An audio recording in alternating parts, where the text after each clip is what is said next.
hey, didn't see you there. Thanks for tuning in to Beat the Bookie tonight. We're getting to the tail end of March Madness. I know it's sad, but it means we're pretty much in April now, which also means it's almost Final Four time. We've got Duke and Houston, Florida and Auburn, and on the women's side, we've got South Carolina and Texas, UCLA and UConn. Today we're talking all things Final Four, our national championship picks, and maybe we'll even make some money along the way. Anyways, I'm your host, Carson Fowler. Let's get right into it. We got Austin Barrick's bets from last week. He cashed a huge parlay. Duke money line, Arkansas plus 5.5, Houston money line, and UConn women's basketball against the spread. He won $49. Total profit, $76. But his biggest loss was Duke minus 9.5 versus Arizona. Obviously, Arizona covered in that game. They only lost by 7. For the semester standings, Skylar Wilkes with a whopping $254. That is ridiculous. Austin Barrick well far behind that, $76. And then it kind of drops off there. Chish Tukolsky just above the green. And then Srikar, Chris, and Terrence. Jeez, almost an $80 loss. I heard that UFC was not kind to them. But that's what we got in the semester standings. But anyways, let's beat the bookie tonight. Let's go. Jerry, you better yell! Show me the money! Show me the money! First up, we got Florida versus Auburn, the SEC tournament champion and the SEC regular season champion. We'll start with Florida. The Gators beat UConn, Maryland, and Texas Tech en route to winning the West Regional Championship. And those are all good teams, well-coached teams that really pride themselves on their defense. But in those 3 games, yes, there's a but, obviously, Florida has scored an average of 82.7 points, 77 points or more in all 3 of those games. For my first bet, I like Florida over 81.5 points, $15 down. Oh, and the last time these 2 teams matched up, the Gators scored 90 points on the road without their second leading scorer in Elijah Martin. So yeah, I'm taking Florida's over on points.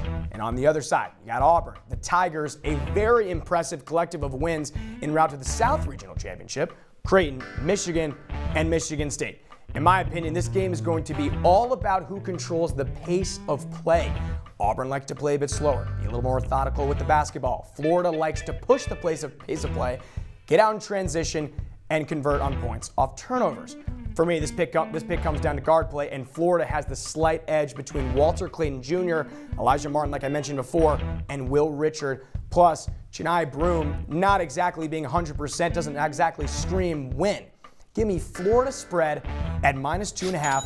I'll put $15 down. On to the other side, Duke and Houston, and we'll start with the Blue Devils because, man, has Jon Scheyer's team been on a mission. This tournament, Duke has pretty much annihilated the competition thus far into the NCAA tournament. The Blue Devils' past 3 wins have come by a whopping 50 combined points. Oh, and in these games, Duke has never trailed after halftime, which is exactly why I like Duke by 6 to 10 points at half over Houston. The Blue Devils led by 9.5 against Alabama. They led by 6.5 against Arizona, and they led by 17.5 against Baylor. But who cares about that game? That was the round of 32. What I'm trying to say is history tends to repeat itself, and I got $10 down, Duke by 6 to 10 points at half over the Cougs. Now for Houston, I'm not going to lie. I did pick Houston to lose to Gonzaga in the second round of my bracket, and they almost did. Honestly, I've definitely underestimated the Cougs for much of this year, and I'm not really sure as to why, because they really are a solid basketball team. They handled Tennessee by 19 in the Elite Eight. They went 8-3 against ranked opponents in the regular season, and they're the number 2 team in KenPom. And for all the reasons I just listed, I'm still taking Duke. It just feels like it's the Blue Devils' year. They've got the player of the year in Cooper Flagg, one of the deepest rosters in college basketball. I mean, for God's sakes, they got a 5-star in Isaiah Evans coming off the bench. Give me Duke minus 4.5 over Houston. Blue Devils advance to play Florida in the national championship. I'm so confident in this pick, I've got $20 down. On to the women's side. We'll kick things off with South Carolina and Texas. For the Gamecocks, it's been survive and advance this tournament. Duke and Maryland gave Dawn Staley's squad a run for their money. The Gamecocks won both of those games by just 4 points. Truth be told, South Carolina not really playing its best basketball as of late, which makes me a bit nervous about their matchup with Texas, who has been playing well.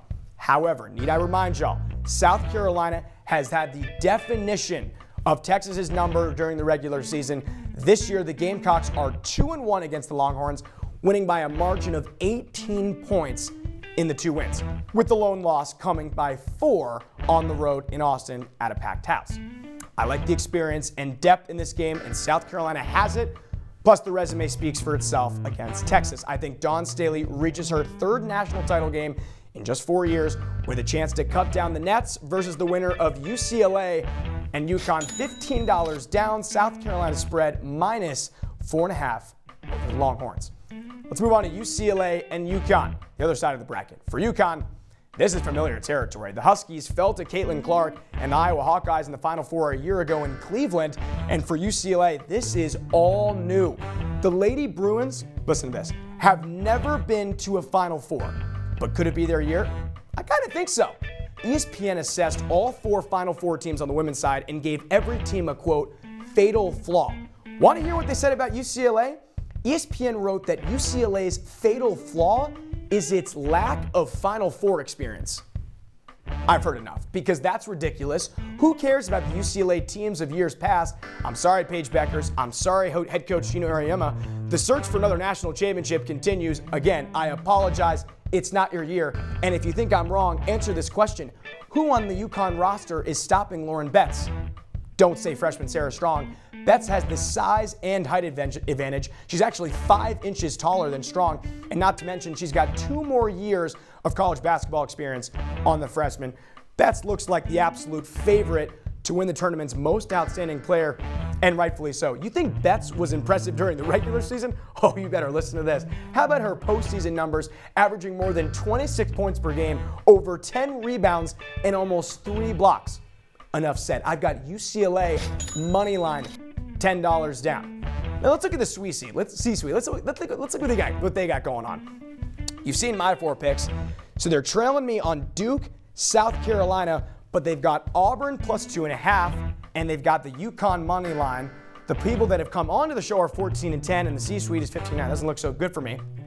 And for my future bet, I'll be transparent. I picked Florida to win it all in my bracket, and for that reason, I'm doing the same here on Beat the Bookie. Before the tournament started, I told my roommate Sean Dempsey, former EP of No Pulp, Adam Hipsky's previous boss, we're watching the SEC tournament. I said, Sean, the winner of the SEC is winning it all, which is why I picked Florida to win it all here on Beat the Bookie and in my bracket. And I understand Florida barely got by UConn, and it took Walter Clayton Jr. basically turning into Steph Curry to beat Texas Tech in the Elite Eight. But for those reasons, also, I'm sticking with the Gators.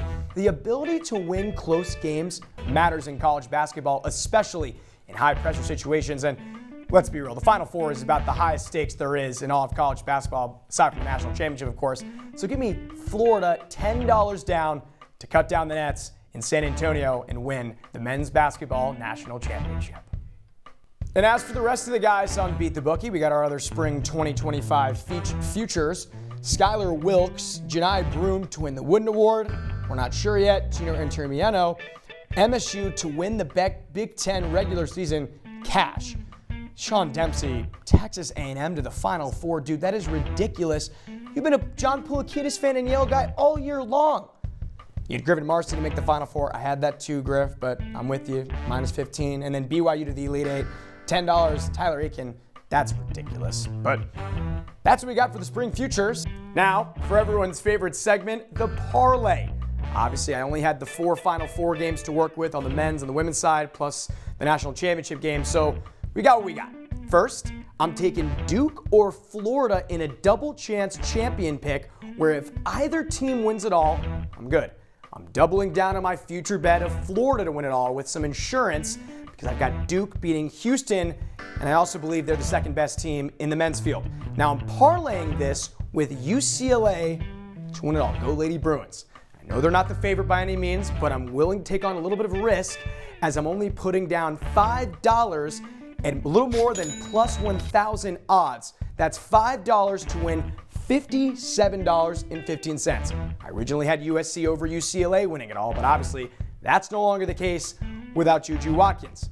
Anyway, so there you have it. Double chance champion, Duke or Florida to win it all, parlayed with a UCLA future, so they cut down the nets on the women's side.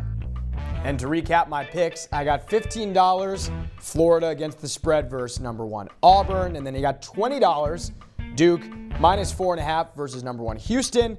And on the women's side, I got the Gamecocks taking down the Longhorns -4.5. I got $15 there. And last but not least, UCLA plus 290 money line versus number 2 UConn. I got $10 there.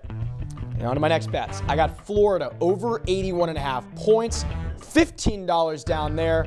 Moving on down, $10. First half margin of plus Duke by 6 to 10 points. And then Florida to win the national championship is my future at $10. And then my parlay, I've got the double chance champion, Duke or Florida, $5 down to win the national championship, either team. And then UCLA to cut down the nets for the first time as a program. Well, I think that'll pretty much do it for us here on Beat the Bookie. Thanks for joining us. And again, I want to mention that I don't really sports gamble. I bet $100 on Ohio State in the college football playoff, but I think most of us probably did the same. Before I sign off, I want to leave you with a German proverb that I found. Quote, "Luck sometimes visits a fool, but never sits down with him." Remember that. We all get lucky, some more than others, but just remember to quit while you're ahead. All of the best gamblers do. From Syracuse, New York, I'm Carson Fowler. Have a good one.